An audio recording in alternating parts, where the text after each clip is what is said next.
오늘부터 우리가 실기 들어가는데요. 그 실기 들어가기 전에 우리 지난 시간에 이론 기생충부터 첨가물까지 했잖아요. 그거 오늘 복수 프린트물 나갔죠. 그래서 먼저 지난 시간에 했던 이론의 마지막 필기의 마지막 기생충 식품 첨가물과 관련된 문제 확인하고요. 복습하고 그 다음에 이제 진도 나가도록 하겠습니다. 그래서 복수 프린트물부터 먼저 확인할게요.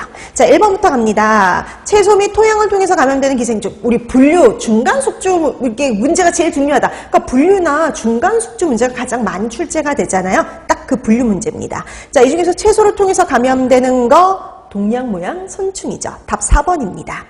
그 다음에 2번 채소를 통해 감염되는 기생충으로 맨발로 걸어다닐 때 감염되며, 여러분 맨발로 걸어다닐 때 감염된다는 소리는요 경피 감염이 된다는 소리죠. 자, 채소를 통해서 감염되는 기생충 중에 경피 감염이 가능하고요, 빈혈 등의 증상을 유발할 수 있다. 십이지장충이죠. 답 1번입니다.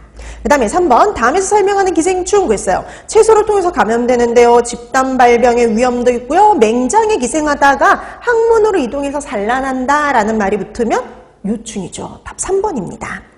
그 다음에 4번 육류의 섭취로 감염될 수 있는 기생충. 그러니까 우리가 육류를 통해서 감염될 수 있는 기생충 찾으라는 문제죠.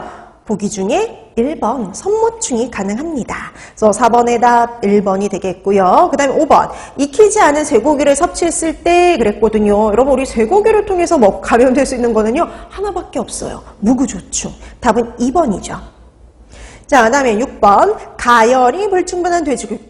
우리 돼지고기를 통해서 감염될 수 있는 3인방이 있었습니다. 유구조충, 선모충, 톡소플라즈마 이렇게 세 가지가 있었는데요. 그 중에 우리가 돼지고기 촌충이라고 부르는 거, 촌충을 붙일 수 있는 건 조충류들밖에 없어요. 무구조충, 유구조충 이런 조충들. 유구조충은 돼지고기를 통해서 감염된다라고 해서 돼지고기 촌충 또는 갈고리를 갖고 있어서 갈고리 촌충이라고도 부르기도 하죠.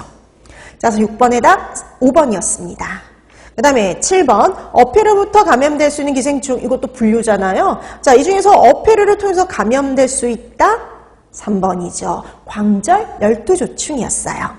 그 다음에 8번 붕어, 잉어 같은 담수어, 민물 생선을 생식했을 때 감염될 수 있는 기생충 그랬습니다. 민물 생선으로 감염되는 거 5번이죠. 5번. 아니사키스는 바다 생선이었고요. 폐흡층은 민물 개나 가재였어요. 그러니까 중간 숙주 알고 있으면 아주 손쉽게 해결되는 문제입니다. 그래서 여러분 중간 숙주 기억해두는 거 기본 중에 기본이에요. 자, 그래서 8번의 답 5번이었고요. 그 다음에 9번 제1 중간 숙주가 해상각각류, 제2 중간 숙주가 해수어인 기생충. 그러니까 바다 생선이 문제가 되는 거 하나밖에 없어요. 아니사키스입니다. 답 1번이죠. 그 다음에 10번, 이번엔 거꾸로 물어봤어요. 연어를 생식했을 때 감염될 수 있는 기생충은, 자, 그럼 우리가 연어 먹었을 때, 연어를 생식했을 때 문제가 될 수 있는 거, 광절 12조충이었죠. 그래서 그러니까 담소도 문제지만 특히 반담소, 연어가 특히 문제가 되는 거, 광절 12조충이었습니다. 자, 그래서 10번의 답 5번이 되겠고요. 그 다음에 11번 민물 개나 가재 등의 섭취로 감염될 수 있는 기생충 그랬습니다. 민물 개나 가재 이 말 나오면 하나밖에 없어요. 폐흡충이요. 답은 2번이죠. 그 다음에 12번 제1 중간 숙주가 다슬기, 2 중간이 은어, 붕어 같은 민물 생선인 거. 그럼 1 중간이 다슬기고요. 2 중간이 담수어인 거 뭐밖에 없느냐? 육호과밖에 없어요. 답은 3번입니다. 네, 13번 대구, 오징어 같은 해산 어류를요 생식했을 때 감염되는 기생충 그랬죠. 그럼 바다 생선을 생식했을, 회로 먹었을 때 발생하는 거 하나밖에 없어요. 아니사키스죠. 답은 1번입니다. 그 다음에 14번 식품의 부패, 변질을 방지하기 위해서 사용하는 첨가물 그랬습니다. 자, 우리가 부패, 변질을 방지할 목적으로 저장성을 향상시킬 목적으로 라는 거죠. 우리가 저장성을 향상시킬 목적으로 사용하는 거 보존료, 산화방지제 이런 것들이 있었죠. 답은 4번입니다. 자, 그 다음에 15번 식품 첨가물 공전상 주 용도가 보존료인 것은, 이 중에서 보존료로 사용할 수 있는 거 찾아라 라는 문제죠. 이 중에서 보존료 2번입니다. 소부산. 자, 그 다음에 16번 식품 표면의 미생물을 단시간 내에 사멸시키는 작용을 하는 첨가물.